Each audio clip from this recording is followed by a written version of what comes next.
Hello, and thank you very much for tuning in to the podcast series by the New Silk Road Project. I'm your host today, Charles Stevens, the founder of the New Silk Road Project. This series is dedicated to understanding and raising awareness of one of the most important development strategies of the 21st century, China's Belt and Road Initiative.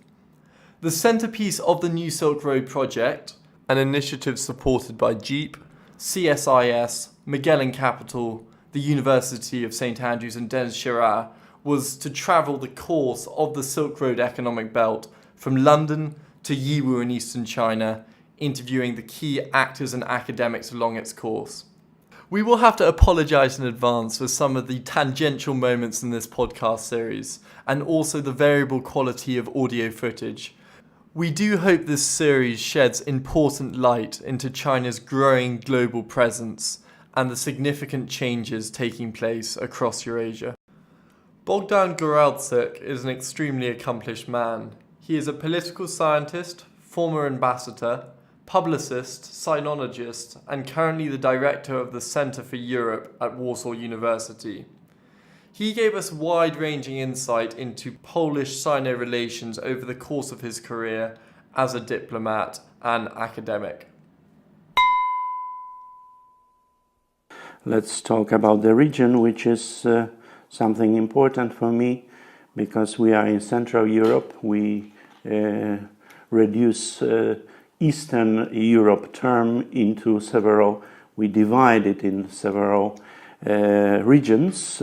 One of them is Visegrad Group, yes, which is at the center, and I am also an expert on it due to the fact that I spent several years as diplomat in Hungary. My wife is of a Hungarian origin, and I have a house even in Budapest. So from this perspective, I can have a Polish or Hungarian perspective. Both of them illiberal, be careful, so it's important. It's important. And I'm traveling frequently by car through Slovakia and Czechia because they don't want to use the term Czech Republic. Be careful, better to use Bohemia instead, which is funny. And in this respect, I'm an expert also on Central Europe. Which is an extremely interesting case, as you know. It was several decades ago when the communism was collapsing, or the Cold War order, and right now, once again, we are on the top of the agenda in Brussels, in Berlin, or in Paris. To Mr. Macron, sometimes we create a headache, which is a proper time to discuss anything what you wish. Well, focusing then on more Central Europe, how have Sino-Polish relations changed throughout your career? Well, one thing which is important, and I'm openly stating in Polish media, that probably for the first time ever, for the first time in history, China is openly interested to come to Poland. We had only one case of this kind of interest in late 1956, when there was a Hungarian uprising. Prior to that, what is not known well in the West, there was also an upheaval here in Poland. And the Soviet tanks were approaching already. They were on the road towards Warsaw. At that time, Nikita Khrushchev came here to Poland, to Warsaw, to debate. And when Khrushchev arrived, Mao Zedong has invited the Soviet ambassador to himself and asked him not to intervene. And this was an interesting case that China was intervening to the Soviets not to intervene here in Poland. So it was only one case when we had this kind of history. And now, due to the Silk Road approach, we have in Polish language a kind of a curse between Russia and Germany. In Polish history, it was that we are attacked once from one side, once from the other side, sometimes from both sides, all. However, looking from the Chinese perspective, geostrategic perspective, this is probably the best location you can imagine between Moscow and Berlin almost in the middle. So China is coming, and unfortunately what I'm surprisingly observing right now, the Polish political elites, Polish political parties are not so eager to answer properly to this Chinese interest, which is not the case of Mr. Orban in Hungary. Hungary has announced so-called keleti nyitás in Hungarian, which means Eastern strategy, which means not only to the West, not only Brussels, not only European institutions, not only European integration, but also Russia, China, even post-Soviet republics in the Central Asia, starting from Kazakhstan and the others. So Orban is doing both ways, Western and Eastern partnership. You mentioned that Poland is geostrategically positioned perfectly along the Silk Road economic belt, and it can play an important role in these relations. Could play an important role, according to the Chinese strategy and approach and the maps, because I saw it. But Polish political elites are not discovered yet. What about along the maritime road, though? Maritime road, in this case, the Baltic Sea is not a part of it, and it will not be a part of it. However, what we also neglect here in Polish political discourse, or even public discourse in the media, that, as you know, probably the biggest investment supported by the Chinese capital is this bullet train or high-speed train linking Budapest and Belgrade. By the way, it is part of the linkage between Piraeus harbor in Greece, which is currently the ending point of the maritime Silk Road, towards the city of Łódź, which means a boat in Polish.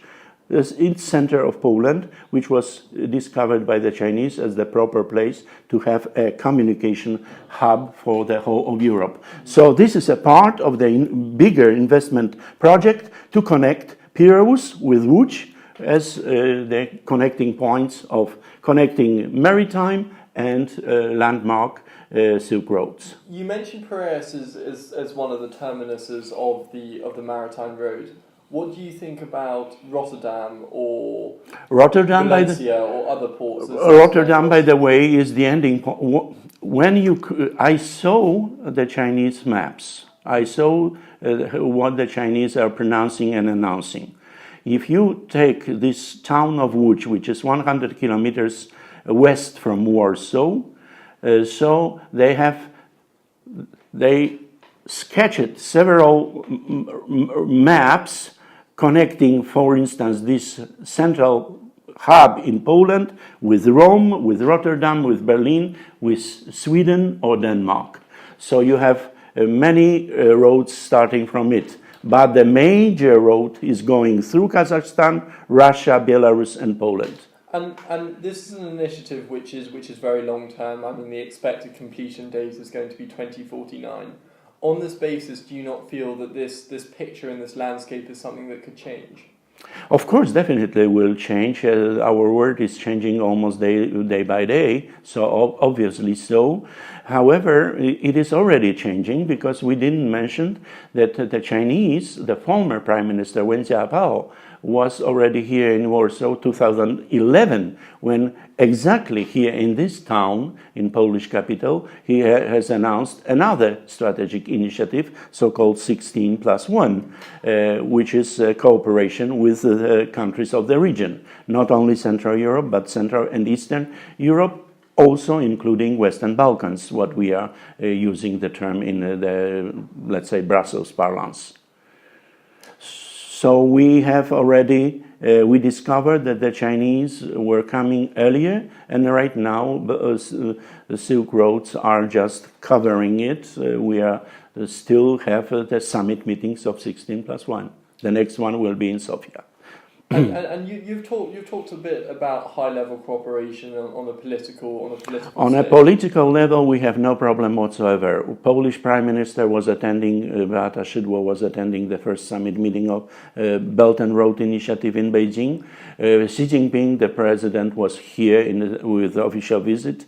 We signed many agreements, but we didn't fulfill them. What about on a lower level? As your role currently as an academic, what about educational partnerships and personal links? What roles are happening at the moment there? What is interesting to observe that after Xi Jinping's visit here in Warsaw in June 2016, we had a lot of expectations also on the Polish side, and we didn't fulfill them.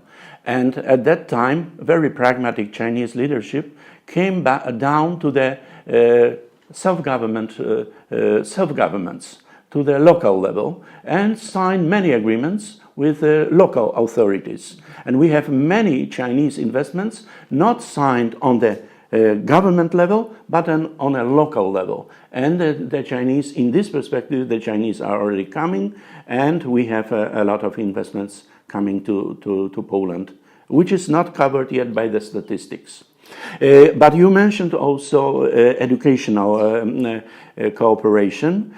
This is interesting because we have an official framework of cooperation, intergovernmental mutual understanding and a kind of a treaty. However, what we observe that many Polish universities, both public and especially private, they are going directly to China, sign the agreements, and have Chinese students. We have many students here at Warsaw University, mainly in the economics, mainly in not social sciences or European studies like in my center. However, we have them and we observe them everywhere. And medical studies, for instance, are very popular among the Chinese here in Poland.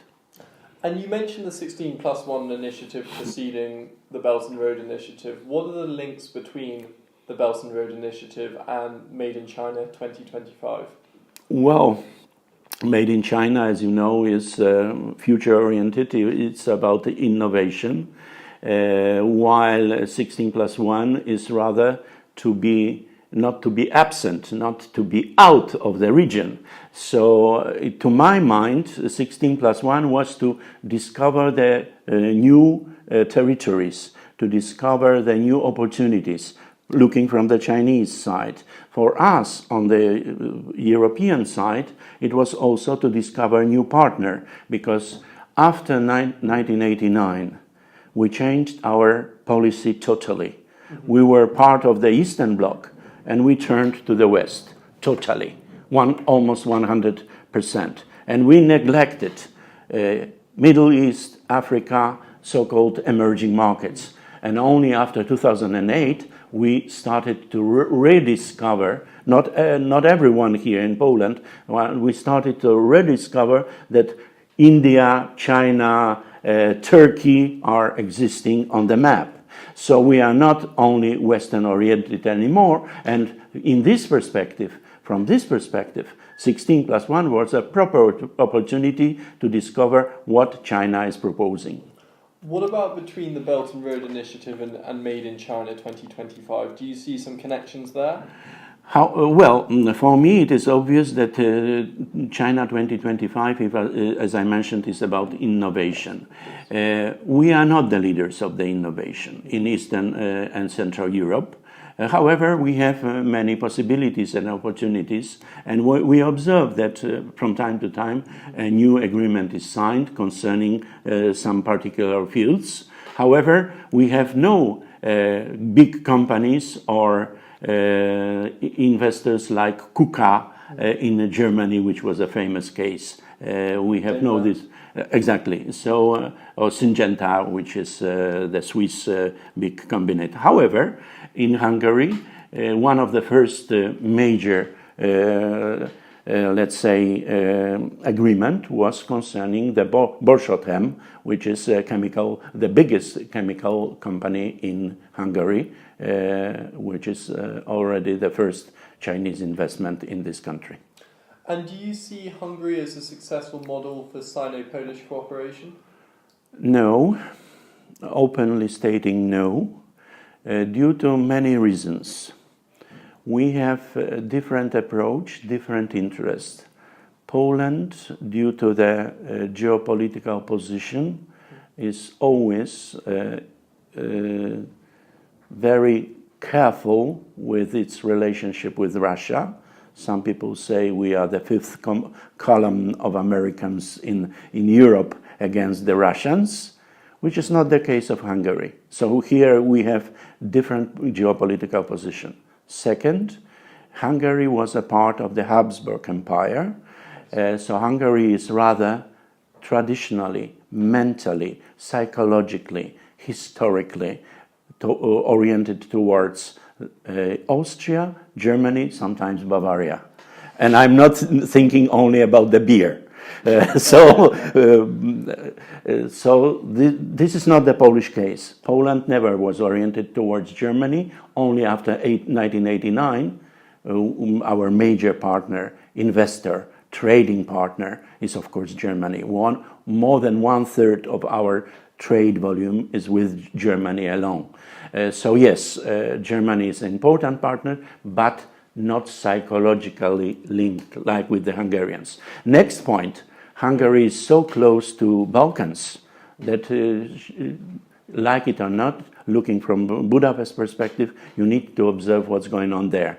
Polish case is different. Poland will be looking what's going on in Ukraine, because we have many refugees not from the Middle East like in Hungary. We have the refugees or, let's say, people coming from Ukraine to work, social migrants mainly here in Poland. We have many of them. But what about links to China? As you mentioned, Hungary and China have established very successful cooperation in the context of the Belt and Road. Officially, they established very good relations and political relationship, which, by the way, is very good between Poland and China as well. However, the problem is that Hungary is too small for China. Hungary, with less than 10 million inhabitants, is like a middle city in China. It's not the biggest city at all. So yes, Hungary is eager to cooperate with China, but for China, Hungary, sorry to say, sounds like a peanuts. And tourism is, of course, a way of maintaining both stability and long-term economic growth along the Belt and Road. Do you see this as something important in the case of Poland, and how is this developing at the moment? Yes, we have direct flights already connecting Poland or Warsaw and Beijing, and also charter flights connecting Poland and Shenzhen, so we have a connection. I am a frequent visitor to China, traveling at least twice a year to China, and what I observed, and I shared the view with the others, that almost 90% people at the airplane when I'm flying to China or from China to our region, those are the Chinese. So they are already here, they are already coming, some of them as investors, some of them as students, some of them as tourists. And as I observed in China, they are cleverly, tourist agencies, they are connecting southern part of Poland with the old capital of Krakow, together with Vienna and Prague as miracles of Central Europe. And this is, I suppose, something very interesting. So it's not only London or Paris, which is on the top of the priorities of the Chinese tourists here in Europe. This Krakow agenda is also growing very quickly. And one thing is extremely important to all East Asians, and especially Chinese and Japanese. Poland is the homeland of Chopin's music, and Frédéric Chopin is the internationally renowned and extremely popular in Chinese population. And one of the few names the Chinese are learning, Polish names, the Chinese are learning at the school level. One is Chopin, the other one is Copernic, which is Copernicus, and the third one you probably never discover, Chuli Furan. You will never discover. Madame Curie, Curie Skłodowska, who was twice a Nobel Prize in chemistry and also nuclear discoveries and so on and so forth. The only three names the Chinese know. So Chopin is bringing a lot of tourists to Poland just for that. And you mentioned about the By the way, Lang Lang was opening the concert when we had, a few years ago, 200 years anniversary of the birth of the Frédéric Chopin, who was playing as the major player at the opening concert, Lang Lang, who is the winner of one of the competitions, Chopin, very famous, every 7 years only, Chopin competitions. Also the Chinese pianist, so Yung Di Li. And you mentioned about the Chinese government's centralized agenda to bring tourists to London and Paris, but also Yes. your city, Vienna, Krakow and places, and Prague and places like that. How much does the central government's agenda dictate what individual people in China do in the context of tourism? To my mind, we have completely new opening. China has just announced that the travel is free. So this is a new chapter in the Chinese history. You can go wherever you wish and you have a passport. So it's not only a problem of hukou, this number which was connecting the Chinese with the birthplace. Now you have the passport. This is completely new era in my opinion. And the Chinese number of Chinese tourists will be growing this fast. And on the question of free movement, I know some of your research has been focused on the European Union. Do you see as the greatest threat to the integrity of the European Union internal We have problems? so many internal domestic headaches, and I'm not talking only about the British and the Brexit. By the way, we have Italy right now on the top of the agenda. So the Chinese are not the most important demands or the most important problem for us. But do you see these internal threats as greater problems than Chinese foreign policy? Of course, yes. Okay. Of course, because we have a migrant problem, we have many division lines and fault lines on the European continent among the countries and on domestic scenes of every particular member state of the European Union. So China factor is important, but not the important or the important one. From a financial perspective, though, with the use of the renminbi and the internationalization of the currency, how do you see that as impacting the euro? Well, here Poland is very passive. We are not researching even these kinds. We are not part of the Eurozone, as you know. However, to my surprise, the Hungarian National Bank is very eager to study. They publish many monographies and books concerning internationalization of the renminbi. It means Hungary is once again ahead of us, the Polish people or Polish specialists, in this particular respect. Here in Poland, you will not find any major, let's say, research projects or studies concerning this particular issue. The only issue we are trying to observe is the situation of the euro and the eurozone. Or do we have still a crisis situation or crisis management situation or not? Probably yes, we have, and we have a headache what to do, to go or not, to join or not. And if we can zoom out a bit, some commentators have discussed America's isolationist policies as marking the end of the US's global leadership. Do you see this prediction as premature? Not premature as far as Donald Trump is concerned. Under his administration, yes, we have a problem. It's enough to see and observe what has happened in last G7 summit meeting in Canada. However, Trump is not I hope, not the last president of the United States of America. After him, there will be somebody else, and probably there will be a change.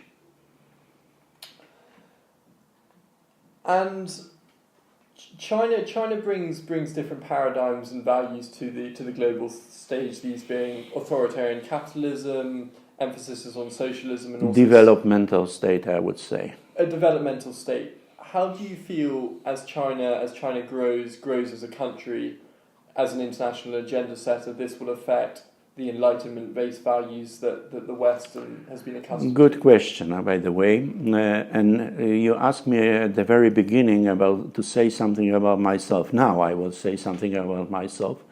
I was for the first time ever in China in 1976 when Mao Zedong was dying. Your father and mother probably was not dreaming that you will come to the world when I started to observe China. And due to the fact that at the end of this year, as you know, we will have the 40th anniversary of the initiation of the modernization and 改革开放 program, which is opening to the world and reform, I wrote a huge volume, 500 pages, covering it. And from this, my studies and research, which is my lifetime engagement with China, I came to conclusion, a very open one, that Chinese model, they say we have no Chinese model of development. We have several models, they say. However, you can discover the Chinese model of development, which is already changing due to the circumstances, but this model cannot be imposed to anyone outside because it is very local and Chinese civilization focused. So it comes from the Chinese roots, from the Chinese civilization, from East Asia, let's say, system of values, which are different than here in Europe. And to put it the other way, the Chinese model is not to be accepted as an universal one. And China is not trying, as you know, to impose it. China is eager to cooperate, but not to impose its system of values. How do you feel the intervention with the Dalai Lama's visit to Mongolia and also the embargo of Finland after the issuing of the Nobel Prize? It was Norway. Excuse me, Norway. As you can tell, I'm not a geography student. Well, Dalai Lama was frequently visiting here in Poland, so it means that Poland is open for that. But this is a constant headache. Tibet and Xinjiang are the issues top on the agenda. Fortunately for the Chinese side, we are talking less and less due to many factors. Political situation in the European Union, transatlantic relationship under the Donald Trump administration, many other factors. We are not so eager to go to human rights, fighting for human rights like previously. So situation is changing. And finally, we realized, also here in Poland, that China is growing. By the way, extremely interesting point and surprising to you. Poland is probably the only post-communist country which have a kind of a messianistic approach towards China. You know why? Because of the same date, June 4th, 1989. In China, it was the end of Tiananmen upheaval, or Tiananmen massacre, as some people say in the Western world. But in Poland, the same day, it was the first election which led towards the first post-communist government.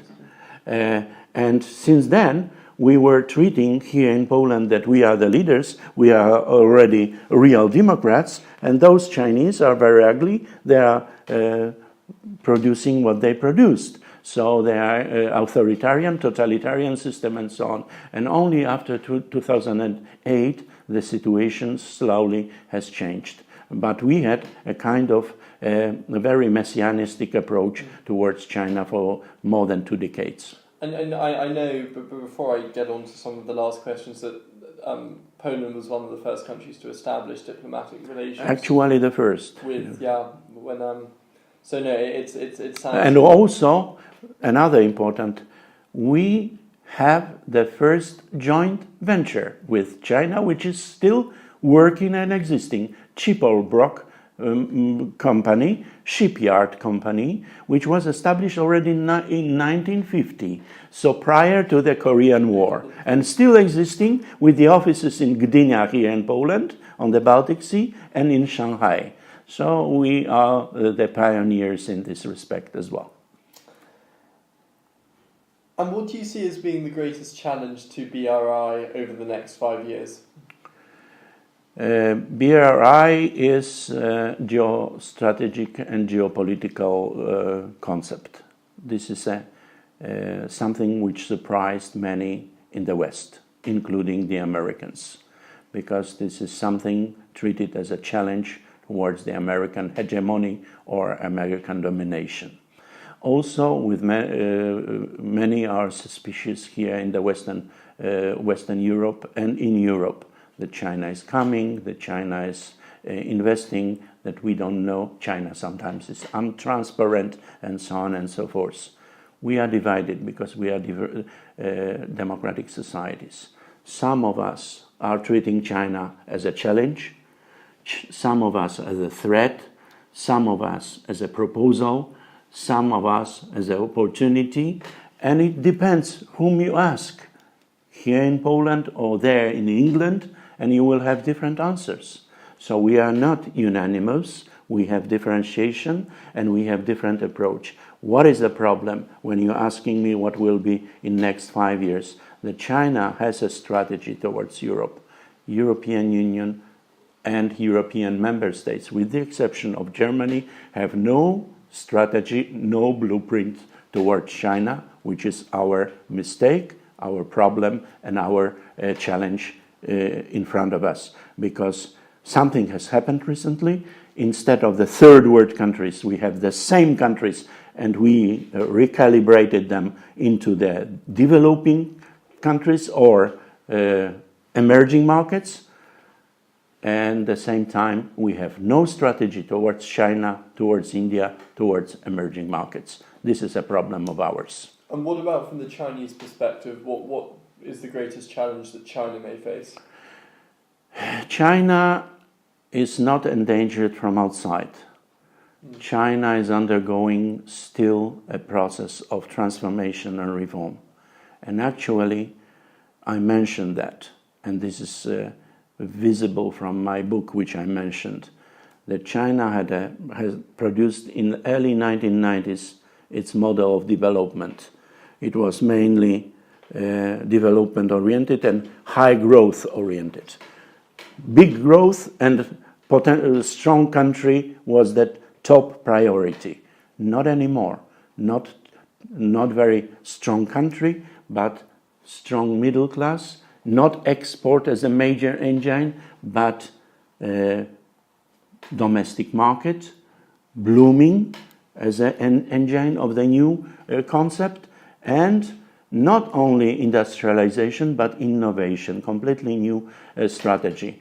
Environmental tragedy previously, in the time of expansion. Right now they started to be engaged, and they are already global leaders in solar batteries, wind power, and so on and so forth. So alternative energy sources. China is becoming a leader in proposing green society and fighting the climate change, once again vis-a-vis Trump administration. So we have completely new situation, and China has enormous amount of challenges on domestic scene. And the major among them is one. From quantity to quality. This is a real challenge standing in front of China now. And you touched on the threat that the Belt and Road Initiative poses to according to many, not everyone shares this view. What are then Poland and, if to be more specific, Warsaw's perceptions and awarenesses of... No, there's no one Poland. This is a real problem. We are so divided, we are so splitted, and this is not a Polish case, by the way, that when you are asking the government people, you have different answer. The same issue you ask the opposition, you have a completely different answer. So we are domestically divided and splitted. And this polarization is growing, unfortunately, and this is the case of almost all members of the European Union right now. So it's not only, in some of them, situation is more grave. Poland is unfortunately this kind of case. However, this is all European, on the agenda of all countries of the European Union member states. And in one word, what is the Belt and Road Initiative to you? Opportunity and challenge. 2 words instead of one. Opportunity because there was nothing comparable in the previous times, and challenge because we need to face it. Like it or not, the Chinese are coming, and we need to face it. And many my countrymen are women and men, they are not ready to accept it.